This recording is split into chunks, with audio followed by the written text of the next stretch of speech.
मैं बस ये कहना चाहूँगा प्रेमानंद जी के बारे में कि हम्म। हार्दिक पांड्या हम्म। उनके बहुत बड़े फ़ैन हैं। वाह। क्रिकेट की दुनिया तक, फिल्म्स की दुनिया तक, एवरीवेयर। हर जगह। मैं अक्सर ये सोचता हूँ कि प्रेमानंद जी का यूथ कैसा रहा होगा। हेलो एवरीवन, मेरा नाम है पंकज। स्वागत है आपका रिव्यू टीवी में। सो आज हम आए हैं एक चैनल पे जिसका नाम है TRS clips Hindi and video का टाइटल है Premanand ji Maharaj, why every Indian must know about this person. और भाई प्रेमानंद महाराज जी को कौन नहीं जानता, क्योंकि वो उनको तो हर कोई मिलना चाहता है। क्योंकि उनकी वीडियोस काफ़ी ज़्यादा वायरल होते हैं सोशल मीडिया पे, फेसबुक पे, इंस्टाग्राम पे, यूट्यूब पे। और होपफुली आपको भी वीडियो बहुत ज़्यादा पसंद आने वाली है। सो आइए वीडियो स्टार्ट करते हैं, जानते हैं उनके बारे में कुछ। मैं बस ये कहना चाहूँगा प्रेमानंद जी के बारे में कि हार्दिक पांड्या उनके बहुत बड़े फ़ैन हैं। वाह। क्रिकेट की दुनिया तक, फिल्म्स की दुनिया तक, एवरीवेयर। हर जगह। मैं अक्सर ये सोचता हूँ कि प्रेमानंद जी का यूथ कैसा रहा होगा। जैसा वो बता रहे हैं और जैसा उनकी बातों से लगता है, बहुत अनुभवी। और जिस तरीके का वो बोलते हैं ना, वो व्यक्ति तभी बोल सकता है जब उसने बहुत अनुभव किया हो। सब बोलें, मुझे वो अच्छे से याद नहीं है, कबीरदास जी का भाव है, सब बोले या तुम बोलो पोथिन की लेखी, मैं बोलूं आंखन की देखी। आप सब तो वो बोल रहे हो जो सब लिखा हुआ है, पर मैं वो बोल रहा हूं जो मैंने आंखों से देखा है। ये बात प्रेमानंद जी महाराज पे लागू होती है। वो पढ़ा हुआ, सुना हुआ, अध्ययन सही बात किया है, हुआ, सही बात है भाई। प्रैक्टिसेस किया हुआ तो बोलते ही हैं, पर कहीं ना कहीं वो देखा हुआ भी बोलते हैं। तो और वो सही वही बात बोल है। सकता है जिसने बहुत भयानक वाला जीवन किसी टाइम पे देखा हो और देख कर के भी उसमें विचलित ना हुआ हो। अनुभव इकट्ठे कैसे होता। लाइफ में जो भी सिचुएशन आती है ना, सबकी लाइफ में आती है, ये बात बिल्कुल फैक्ट है। मेरी भी आ रही, आपकी भी आ रही है। उन सब बातों को एक टीचिंग मान करके सहन करना, चाहे वो कितनी भी भयानक क्यों ना हो, और उस चीज में बिखरना बहुत नहीं, बड़ी बात है भाई। टूटना नहीं, विचलित ना होना, उस चीज को फेस करना। कहीं ना कहीं वो आपके पास में एक मेमोरी के रूप में और अनुभव के रूप में इकट्ठी होती चली जाती है, और उससे कहीं ना कहीं आप लोगों को ये बात बता सकते हो। और एक अनुभवी व्यक्ति की एक और पहचान होती है, वो बहुत कम बोलता है, थोड़ा शांति रहता है, और वो तभी बोलेगा जब उसको लगेगा कि ये जरूरतमंद हैं। सब जगह उस चीज को प्रकाशित नहीं करेगा।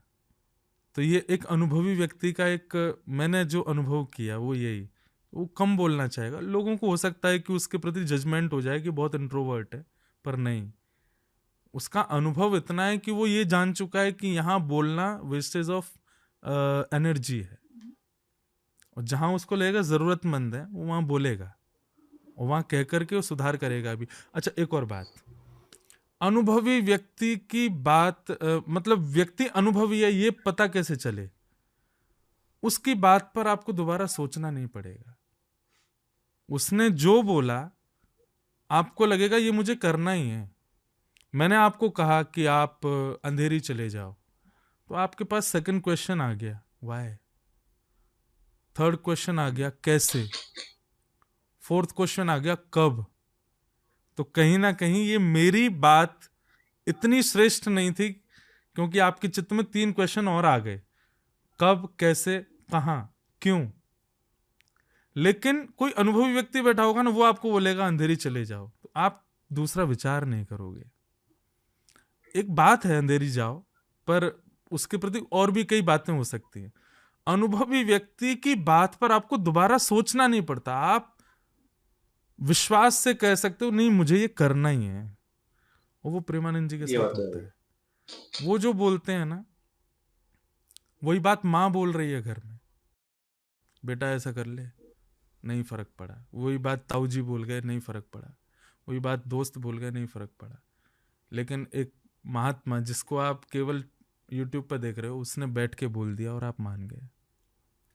आपकी भी इंट्यूशन अच्छी है, ठीक है, इसलिए मैं अगला सवाल पूछ रहा हूँ। जी आपने बहुत ज़्यादा जाना है प्रेमानंद जी को, सही कह रहा हूँ, जी। सोचा है उनके बारे में। आपको क्या लगता है कि प्रेमानंद जी को खुद की ज़िंदगी के बारे में क्या लगता है? कि उनको पर्पसली भेजा गया है। है तो सबका पर्पस, मेरा आपका हम सबका एक पर्पस है इस दुनिया में आने का। सही बात है। जग की सेवा खोज अपनी प्रीत हरि से कीजिए। ये जिंदगी के 3 राज हैं, जग की सेवा, खोज अपनी, और तीसरा प्रीत हरि से कीजिए। हरि मतलब परमात्मा, उनसे कीजिए। जो समझ गए इस बात को कि मेरा पर्पस क्या है, ये आद्य शंकराचार्य भगवान ने भी कहा, को हम कस्तम को तायात, तुम कौन हो, मैं कौन हूं, हम कहाँ से आए, हम क्यों आए हैं संसार में, यह पहचान जाना, ये हम सबका उद्देश्य होता है। पर हम इतने संसार में ढक चुके हैं कि हमको इससे मतलब ही नहीं पड़ता, फर्क ही नहीं पड़ता कि हम क्यों आए हैं। वो उस बात को समझ चुके हैं कि उनकी लाइफ उनके लिए नहीं है, उनकी लाइफ सबके लिए है, और उनको ठाकुर जी ने एक पर्पसली भेजा है, जो कि सबको ही भेजा है। पर वो ये बात समझ चुके हैं, हम अभी ये बात समझे, वो ये बात जान चुके हैं। और ये भी भगवान की माया होती है कि हम नहीं समझ पाते हैं। ठाकुर जी सोच, सबको ही पता चल गया कि मेरा पर्पस क्या है, संसार चलेगा कैसे फिर? इस संसार को चलाने के लिए भी तो कुछ ना कुछ बना रहे। कहीं ना कहीं वो इस बात को समझ चुके हैं कि मेरा पर्पस मैं नहीं हूं, मेरा पर्पस सब है।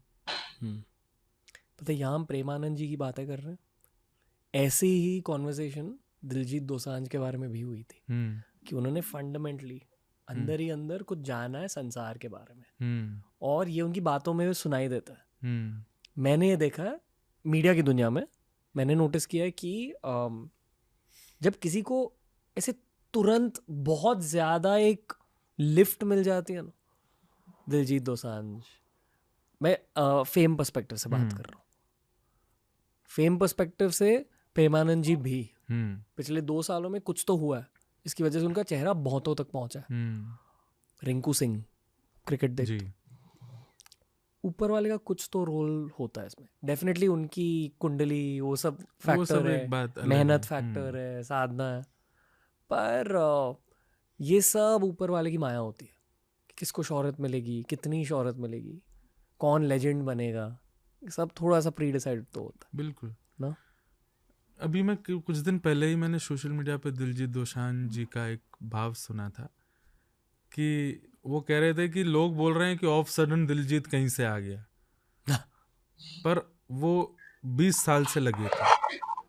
अभी मैंने आपने कहा कि 2 साल से प्रेमानंद जी आ गए, पर उनकी एज देखें, उन्होंने गृह त्याग कब किया था, एक उस अवस्था में जब लोग खेलना चाहते हैं, तो वो छोड़ के चले गए थे सब कुछ।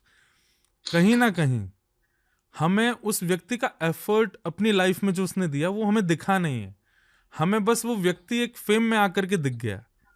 Even you also, even me also, जो भी हैं कहीं ना कहीं कुछ तो किया है। आज आपको भी अगर कोई बोल जाए कि भाई रणवीर अचानक से इतने बड़े बन गए या कुछ हो गए, आपको भी लगेगा नहीं भाई देख एक बार पीछे आके, एक बार मेरे वो सिचुएशंस भी देखो जब मैं बिल्कुल अकेला था, वो सिचुएशंस भी देखो जब मैंने बहुत दिन तक सूरज भी नहीं देखा था, वो सिचुएशंस भी देखो जब मैं घर वालों से ही नहीं मिला था, वो सिचुएशंस भी देखो कि मैं पानी पे ही रहा था। सिचुएशन सबने देखी, और यही सिचुएशंस ही उसको कहीं ना कहीं लाइफ से इंट्रोड्यूस कराती हैं, वर्ल्ड से इंट्रोड्यूस कराती हैं, और तभी वो कहीं ना कहीं बन पाता है। अच्छा, एक और बात, प्रेमानंद जी महाराज और जो भी नाम है, कहीं ना कहीं आप उनको देख करके फील करोगे पर्पसली वो लोग नहीं बने ऐसे, उनकी लाइफ के स्ट्रगल ने, अभी ऐसा टाइम आया है कि स्ट्रगलिंग करने वाले ज्यादा उठ रहे हैं, ज्यादा आगे आ रहे हैं। कहीं ना कहीं सोशल मीडिया पर तो वो भी आ रहे हैं जो कुछ नहीं करते, पर लोगों के दिल में जो बस रहे हैं, या लोगों के दिल में, बुद्धि में जो कहीं ना कहीं एक आइडल का फॉर्म बना रहे हैं। पॉपुलर संसार में बहुत लोग हो रहे हैं, कुछ भी खा के कुछ भी पहन के दुनिया में बहुत लोग पॉपुलर हो रहे हैं सोशल मीडिया पर बात यह है कि आप किसको क्या दे पा रहे हो, किसके मन में बैठ पा रहे हो।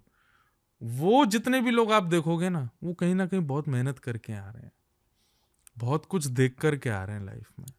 Short lived fame versus long lived fame. हाँ यानी कि ट्रेंड वाला जो फेम रहता है वो बहुत फास्ट ऊपर चला जाता है, बहुत फास्ट नीचे भी आता है। कई लोग उसको फिर पहचान भी नहीं पाते कि ये वही था क्या।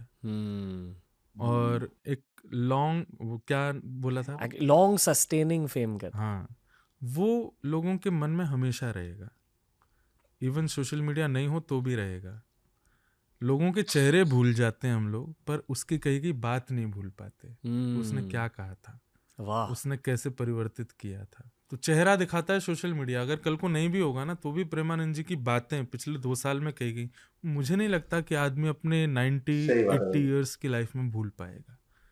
तो वो चीज़ उन्होंने बहुत कुछ देख करके पाई है। तो गाइस, कैसी लगी आज की वीडियो? होपफुली अपने वीडियो को बहुत ज़्यादा एंजॉय होगा, क्योंकि प्रेमानंद जी महाराज जो है वो अलग लेवल पे बैठे हुए हैं, तो उनको स्पिरिचुअल जो ज्ञान है ना वो अलग लेवल पे, और वही उनके हर किसी के पीछे का एक मेहनत होती है, एक तपस्या होती है, उन्होंने वो की हुई है। सो आज वो इस जगह पे बैठे हुए हैं, बाकी तो हम जैसे तो चल ही रहे हैं। सो होपफुली आपने वीडियो को एंजॉय किया होगा, और अगर वीडियो पसंद आई हो तो प्लीज़ वीडियो को लाइक करें, कमेंट करें, शेयर करें अपने दोस्तों के साथ, एंड चैनल को जरूर सब्सक्राइब करें, सो दैट आपको मेरे नेक्स्ट वीडियोस के अपडेट मिलते रहें। तो बाय बाय, जय हिंद।